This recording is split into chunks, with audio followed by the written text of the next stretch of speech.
presente também no grupo Prosperity. Qualquer coisa que eu não falei, você fala também. Tá bom, tá bom. Bom dia.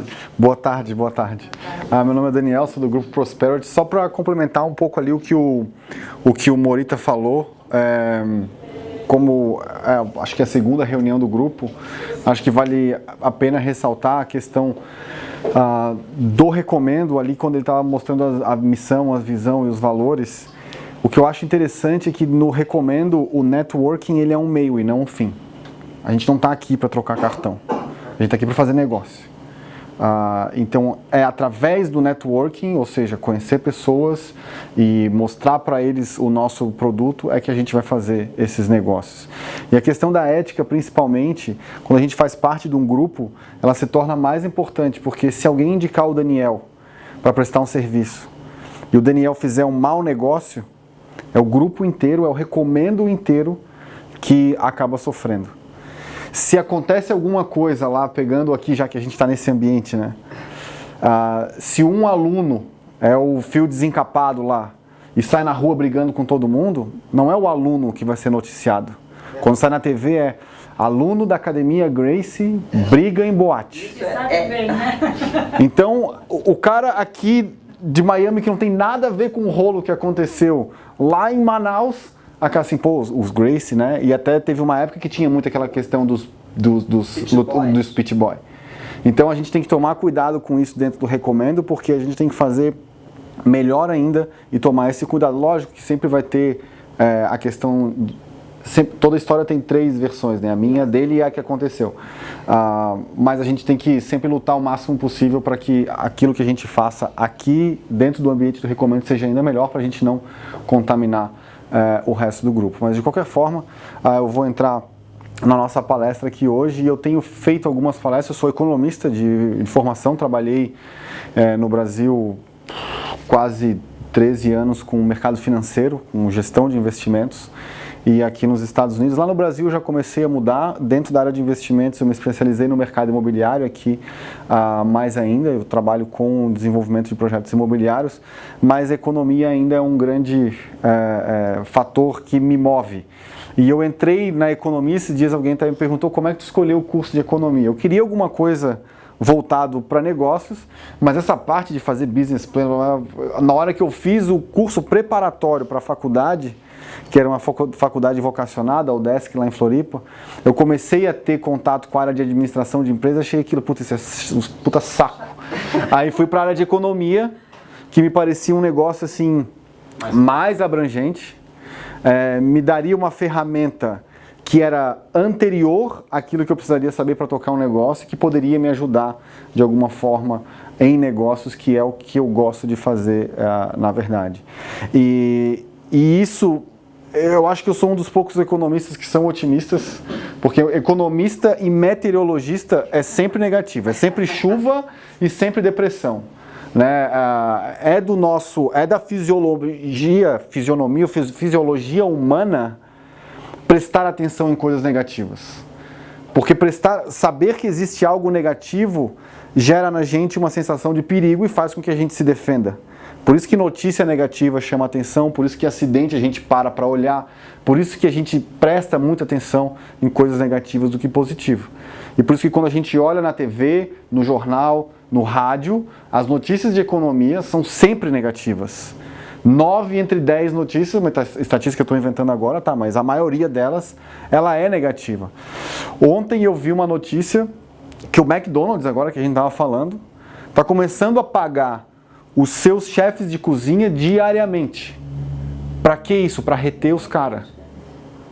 Porque a economia aqui está tão crescente que toda hora os caras estão mudando de emprego. Diferente do Brasil, que é difícil de sair do emprego para o outro, é difícil de demitir, aqui não tem lei trabalhista que segure. Então o McDonald's precisa fazer isso, está começando a fazer isso para segurar os bons funcionários, pagando diariamente o trabalho deles, ao invés de semanal ou quinzenal, sei lá como é que era, para poder reter essas pessoas que são bons funcionários. O que isso é? O reflexo de uma boa economia, de uma economia forte. 900 pessoas vindo morar na Flórida todos os dias. Todos os dias, 900 pessoas entram no estádio. Para ser mais preciso, 935 é a média. Uau. Entram no estado todos os dias para morarem aqui.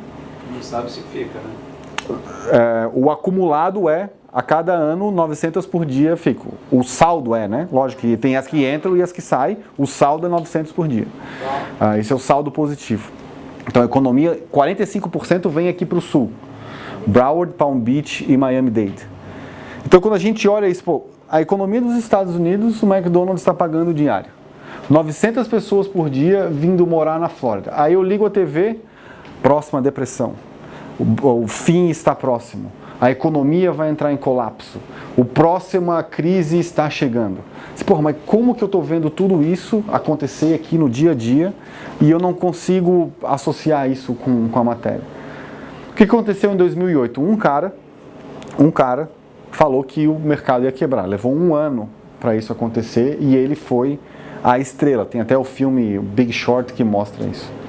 De lá para cá, todos os economistas querem ser aquele cara. Então eu chamo da teoria do relógio quebrado. O relógio quebrado dá a hora certa 2 vezes por dia. Nas 24 horas, 2 vezes ele está certo. Então se todo dia eu falar que a economia vai quebrar, a hora que ela quebrar, eu falei. O Ricardo Amorim lá no Brasil, em 2008 ele falou, o índice Bovespa vai a 100 mil pontos. Beleza, chegou esse ano. Levou 11 anos para chegar, mas chegou. Eu vou dizer então agora, ó, o índice Bovespa vai a 200 mil pontos. E todo ano eu vou falar isso. Aí uma hora vai chegar e eu vou dizer, ó, lá em 2019, lá na Hillion Grace eu falei que o índice... Então é um jogo de negócios que muito mais vale nós que somos empresários, estamos fazendo negócio, olhar o que está acontecendo na rua do que olhar o que está acontecendo na televisão. Porque lá eles querem vender notícia. Aqui a gente vê o que está acontecendo. É aqui que a gente mede quantas pessoas se registram como clientes. É aqui que a gente mede quantas pessoas compram imóveis todos os dias. Quantas pessoas querem abrir franquias todos os dias. Então é esse dia a dia que faz a gente prestar atenção melhor em como a economia funciona. E quando a gente olha isso, como a economia funciona, medindo o PIB, né? E quando eles falam de recessão, a recessão da economia. Economicamente, o conceito técnico de recessão são 2 trimestres, né, 6 anos sem essa economia crescer. O não crescimento não é necessariamente alguma coisa ruim.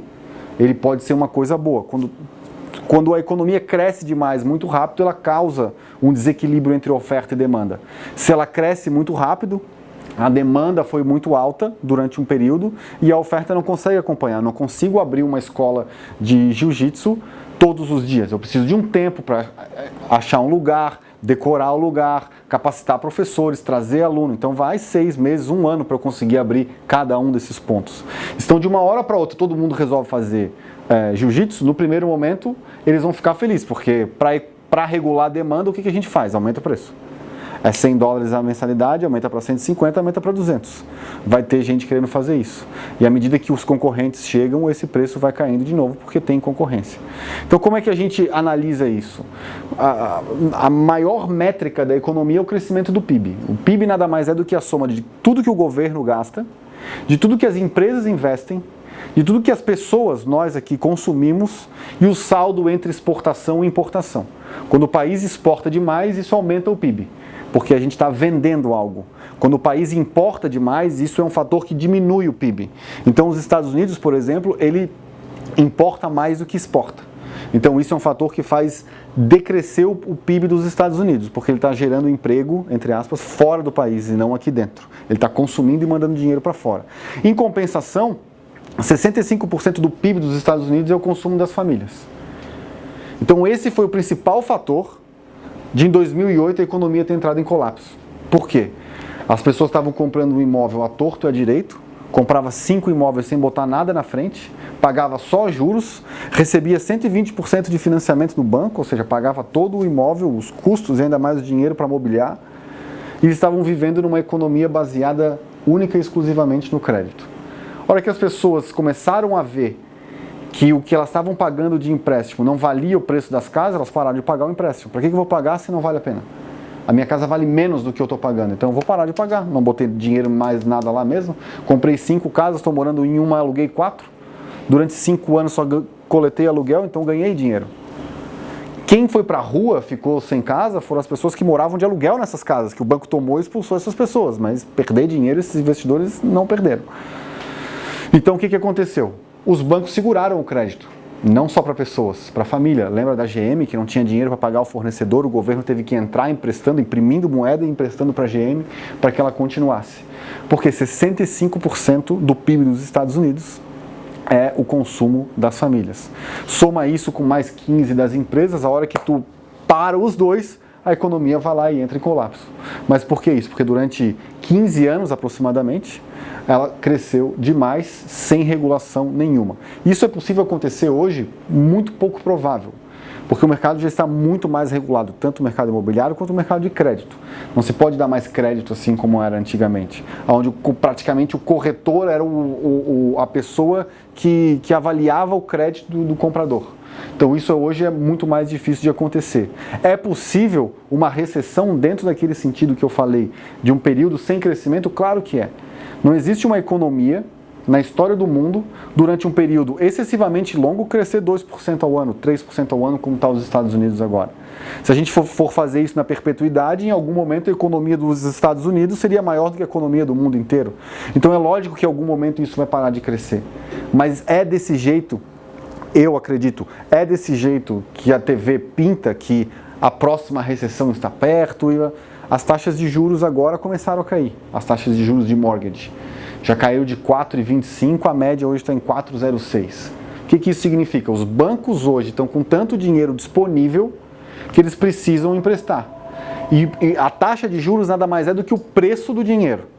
Então, para eles emprestarem mais, eles têm que abaixar a taxa de juros.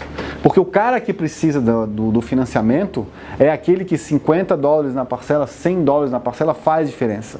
E 0,6 para 0,25 faz essa diferença de $50 a $100 e esse cara começa a conseguir comprar o imóvel dele. Quando ele compra o imóvel, ele precisa mobiliar e assim alimenta essa cadeia. E para fazer isso tudo, ele precisa ganhar mais dinheiro e assim a gente vai eliminando a cadeia. Agora, falando na Flórida, principalmente para a gente que trabalha com consultoria de negócios, tem algum realtor aqui? Realtor, que trabalha com bastante, o Morita lá com franquia, que trabalha com gente que vem do Brasil, nós que estamos aqui estamos vivendo essa realidade, que a taxa de desemprego na Flórida hoje é praticamente o pleno emprego. Pleno emprego significa que não trabalha quem não quer, ou que vive de algum tipo de pensão do governo. Então a pessoa está lá no Brasil, naquele ambiente tenebroso, e ele tem um amigo que tem imóvel aqui. Daí o cara tá pensando, pô, tô pensando em investir nos Estados Unidos, comprar um imóvel, fazer negócio. Pô, cara, não vai. Eu comprei um imóvel lá e não tô conseguindo vender. Tá horrível. O mercado imobiliário, por exemplo, pegar esse setor para representar uma economia inteira, o mercado imobiliário na Flórida, ele está excelente para quem quer comprar e péssimo para quem quer vender. Porque o mercado imobiliário é cíclico. Para construir um prédio desses que a gente vê aqui, leva 4, 5 anos. Então todos começaram ao mesmo tempo. E todo mundo que comprou, 90% era investidor. Comprou na planta para vender na chave, né? O que eles já faziam nos imóveis da Gafisa lá no Brasil. Comprava na planta, a Gafisa vendia 100%, num final de semana eles vendiam um imóvel, um prédio de 200 apartamentos, 300, eles vendiam em um final de semana. E depois o cara, no meio do caminho, ele já flipava para alguém. Ó, paga a minha parte aqui, bota um ágio em cima e o cara ganhava dinheiro e pronto, virou o magnata do mercado imobiliário, o cara sabe tudo. E aqui aconteceu a mesma coisa, muita gente comprava na planta e vendia na chave. Ó. Só que o que aconteceu? Todo mundo que começou ao mesmo tempo, entregou ao mesmo tempo. Então hoje existem 16 mil apartamentos para serem vendidos aqui em Miami-Dade. 16 mil. Isso se a gente pegar a taxa de vendas mensais, significa 14 meses de vendas. Se ninguém botar mais nenhum imóvel para vender, vai levar 1 ano e 2 meses para absorver tudo que tem. Quando a gente olha os dados, a taxa média de desconto aplicado no valor entre o valor pedido e o valor fechado é de 7%. Agora pensa, num ambiente onde se vende aproximadamente 2.000 unidades por mês, se a média é 7, teve nego que vendeu com 20% de desconto, teve outro que vendeu com 10%, teve outro que tem um apartamento muito bom e não vendeu com desconto nenhum, mas a média está lá embaixo. Então a pessoa me pergunta, como é que está o mercado aí? Tu quer comprar ou tu quer vender? Se tu quer vender, tá ruim. Aluga, que é melhor. Se tu quer comprar, tá ótimo, porque tu vai pegar alguém pela jugular e tu vai conseguir um ótimo negócio. Então, mas o mercado imobiliário na Flórida, ele movimenta aproximadamente 140 bilhões de dólares, 160 bilhões de dólares por ano aqui na Flórida, que é uma economia de 1 trilhão de dólares. Só para vocês terem como referência, o PIB do Brasil são 2 trilhões de dólares. Toda a riqueza que o Brasil inteiro, 220 milhões de habitantes, geram num ano, 2 trilhões. A Flórida, sozinha, com pouco mais de 20 milhões de habitantes, 1 trilhão. Um estado é metade do Brasil inteiro. Então, como que uma economia dessa pode estar ruim? Ou como que a pessoa lá no Brasil que tem um imóvel pode resumir toda a economia para o amigo dele, baseada num negócio que ele tem, que ele comprou um imóvel achando que ia ganhar muito, e ele comprou com o dólar a 2 ainda, hoje o dólar está 4, ele não consegue pagar a prestação e ainda tem essa dificuldade. A economia da Flórida é muito diversificada. Né? E agora eu vou usar minhas colinhas aqui, porque eu já aprendi que a cabeça para decorar esses números não serve para muita coisa. Indústria do turismo, essa é uma das mais, um dos ícones maiores aqui, porque durante a crise, só para vocês terem uma ideia, de 2008, a receita da Disney com venda de direitos de filmes caiu 97%. 97%. Sabe quanto caiu na venda de parque? 3. 2008, 2009. Então, os Estados Unidos estavam em crise, a Europa estava em crise, mas o Brasil estava bom. A galera estava vindo para cá e para Disney com o dólar a 1,80, R$2. O pessoal da Ásia vindo para cá fazer a mesma coisa. Então, aquela região de Orlando, apesar de o mercado imobiliário ter sofrido, a economia da cidade como um todo vive do turismo. O cara que vai lá, aluga, compra coisa na lojinha, precisa comer fora. Então, a economia como um todo talvez não tenha sentido mais, muito. Na época da crise lá no Brasil, a cidade de Florianópolis, por exemplo, que é uma cidade que é muito forte o funcionalismo público, cara, a crise passou assim, ó, umas 5 ruas para trás. Não se sentia tanto. Agora, meu pai está lá ainda, meu pai é comerciante, ele fala que sente bastante nos últimos 2 anos para cá. Mas lá no começo não sentia, porque não tem indústria em Florianópolis. Agora tem bastante indústria e tecnologia, mas o core business da cidade, que é uma cidade onde tem, a capital do estado, cara, se tu não é funcionário público, tu é filho de funcionário público, é uma das duas. Então isso movimentava muito, e aqui é a mesma coisa. A parte do turismo lá da Flórida, beleza, o mercado imobiliário estava quebrado, o mundo estava caindo, mas o cara que tinha lojinha que estava vendendo souvenir, estava de boas. 116 milhões de visitantes por ano aqui na Flórida, dos quais 72 vão para Orlando. Só Orlando, 72 milhões de visitantes, a Flórida inteira, 116. Então isso mostra que, apesar de que se em algum momento a economia como um todo cair, ainda vai ter uma galera vindo de fora para consumir bens e consumo. Agricultura, 104 bi por ano. 95% do suco de laranja que é consumido nos Estados Unidos vem daqui. E 98% das laranjas que são produzidas nos Estados Unidos vem daqui. Ainda tem outros setores de grãos e outros alimentos. Então o que as pessoas precisam para viver? Comida. Se esse é um dos estados que mais fornece comida para o país inteiro, que tem aproximadamente 300 milhões de habitantes, essas pessoas vão continuar comendo de alguma forma, então isso também ajuda a segurar a economia da Flórida de algum jeito. O comércio internacional, 7% do PIB do estado vem do comércio internacional. A Flórida hoje é uma das maiores portas de entrada para quem quer importar e exportar nos Estados Unidos.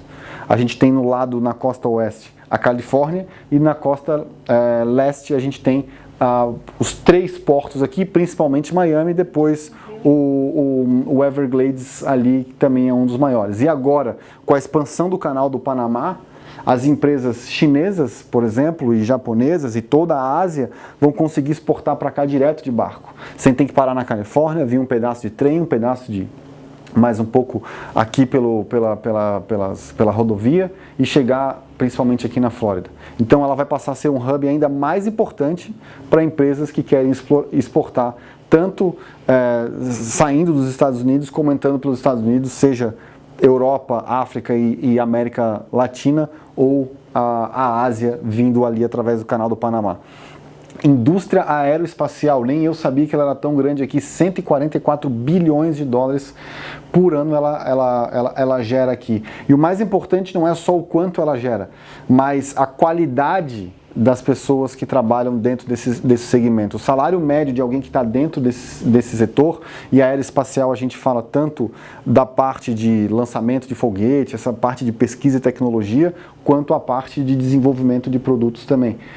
O salário médio dessa pessoa é de 87 mil dólares por ano, onde a média nos Estados Unidos, a renda per capita nos Estados Unidos é de 54 mil dólares por ano. Então ela é muito acima da média nacional e isso está aqui.